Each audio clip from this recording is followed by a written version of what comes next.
ಕೊರಗಜ್ಜ ಮತ್ತು ಕೊರಗಜ್ಜನ ದೇವಸ್ಥಾನವು ತುಳುನಾಡು ಪ್ರದೇಶದಲ್ಲಿ ಅತ್ಯಂತ ಪವಿತ್ರವಾದ ಮತ್ತು ಬೇಡಿಕೆಯಿರುವ ಸ್ಥಳಗಳಲ್ಲಿ ಒಂದಾಗಿದೆ. ನಾವು ದಕ್ಷಿಣದಿಂದ ಉತ್ತರದ ಕಡೆಗೆ ಗಮನಿಸುತ್ತಾ ಬಂದರೆ ತುಳುನಾಡಿನಾದ್ಯಂತ ಹೆಚ್ಚು ಪೂಜಿಸುವ ದೈವವೆಂದರೆ ಕೊರಗಜ್ಜ. ಕಳೆದುಹೋದ ಯಾವುದನ್ನಾದರೂ ಮರಳಿ ಪಡೆಯಲು ಮಾಡಬೇಕಾದ ಯಾವುದೇ ಕೆಲಸ ಸಮಯಕ್ಕೆ ಸರಿಯಾಗಿ ಪೂರ್ಣಗೊಳ್ಳಲು ಅಥವಾ ಯಾವುದೇ ಸಮಸ್ಯೆಯನ್ನು ಪರಿಹರಿಸಿಕೊಳ್ಳಲು ಮೊದಲ ಮತ್ತು ಅಗ್ರಗಣ್ಯವಾಗಿ ಜನರು ಈ ದೈವವನ್ನು ನೆನಪಿಸಿಕೊಳ್ಳುತ್ತಾರೆ. ಕೊರಗತನಿಯು ಐತಿಹಾಸಿಕ ವ್ಯಕ್ತಿಯೇ ಹೊರತು ಪೌರಾಣಿಕ ಸೃಷ್ಟಿಯಲ್ಲ. ಭಾರತೀಯ ದ್ರಾವಿಡರು ತಮ್ಮ ಪೂರ್ವಜರನ್ನು ಆರಾಧಿಸುತ್ತಾರೆ. ಅವರು ತಮ್ಮ ಸಮುದಾಯಕ್ಕೆ ಹೆಚ್ಚಿನ ಒಳಿತಿಗಾಗಿ ಅಸಾಮಾನ್ಯ ಕೆಲಸಗಳನ್ನು ಮಾಡಿದ್ದಾರೆ. ಈ ಕಾರಣದಿಂದಾಗಿ ಅವರನ್ನು ಅವರ ನಂತರದ ವಂಶಸ್ಥರು ಗುರುತಿಸಿ ಪೂಜಿಸುತ್ತಿದ್ದರು.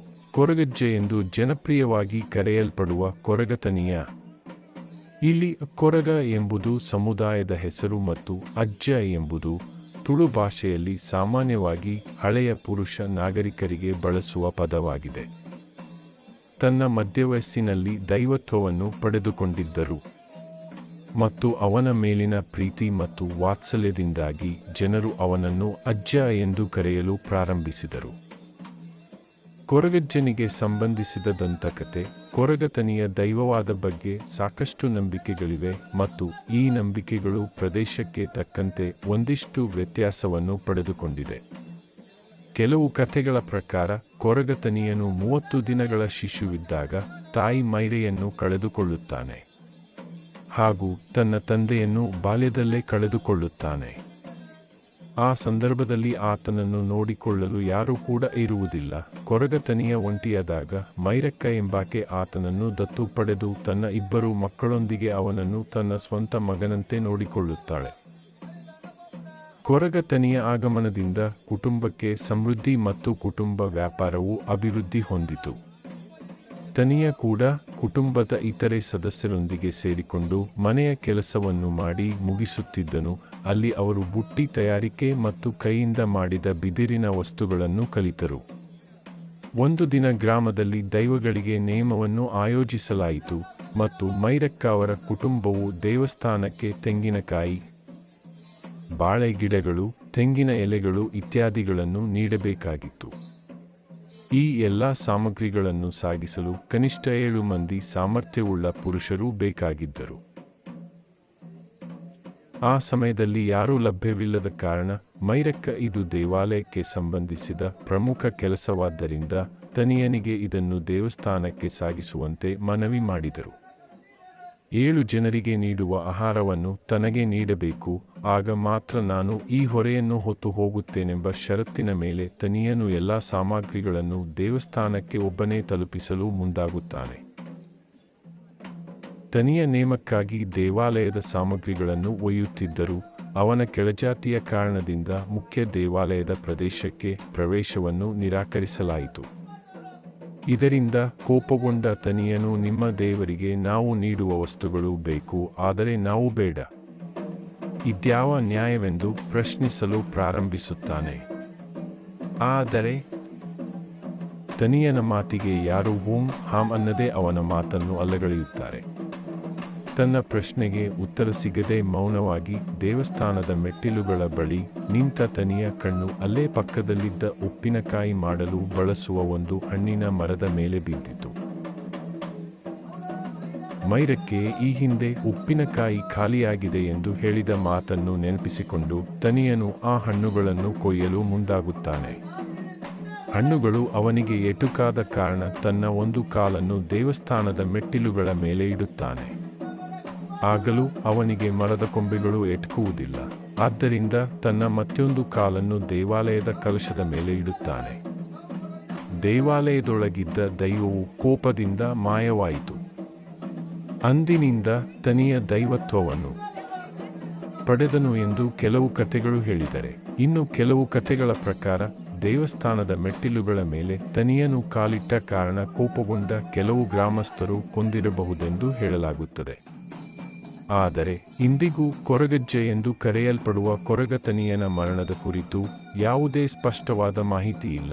ಕೊರಗಜ್ಜನ ದರ್ಶನ ಪಡೆಯುವುದಕ್ಕಾಗಿ ಇಂದಿಗೂ ಜನರು ದೂರದ ಊರುಗಳಿಂದ ಬರುತ್ತಾರೆ. ಮತ್ತು ತಮ್ಮ ಬೇಡಿಕೆಗಳನ್ನು ಈಡೇರಿಸುವಂತೆ ಕೊರಗಜ್ಜನನ್ನು ಪ್ರಾರ್ಥಿಸಿ ಹರಕೆಯನ್ನು ಕಟ್ಟಿಕೊಳ್ಳುವ ಸಂಪ್ರದಾಯವಿದೆ. ಕೊರಗಜ್ಜನ ಮಹಿಮೆ ಕೇವಲ ದಕ್ಷಿಣ ಕರ್ನಾಟಕದಲ್ಲಿ ಮಾತ್ರವಲ್ಲ, ದೇಶದ ವಿವಿಧ ಭಾಗಗಳಲ್ಲೂ ಈತನನ್ನು ನಂಬುವವರಿದ್ದಾರೆ.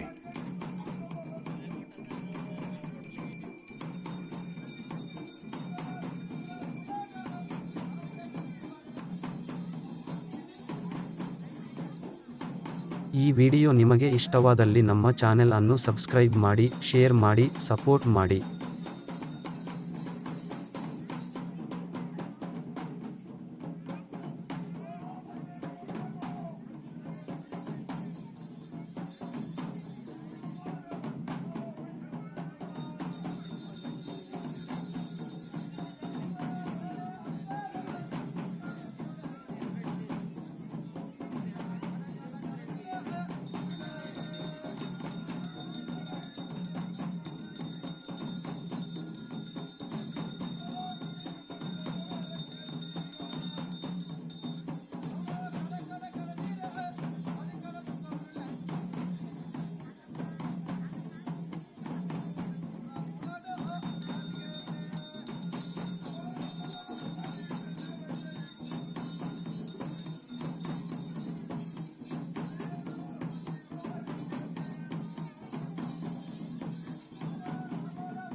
ಈ ವಿಡಿಯೋ ನಿಮಗೆ ಇಷ್ಟವಾದಲ್ಲಿ ನಮ್ಮ ಚಾನೆಲ್ ಅನ್ನು ಸಬ್ಸ್ಕ್ರೈಬ್ ಮಾಡಿ, ಶೇರ್ ಮಾಡಿ, ಸಪೋರ್ಟ್ ಮಾಡಿ.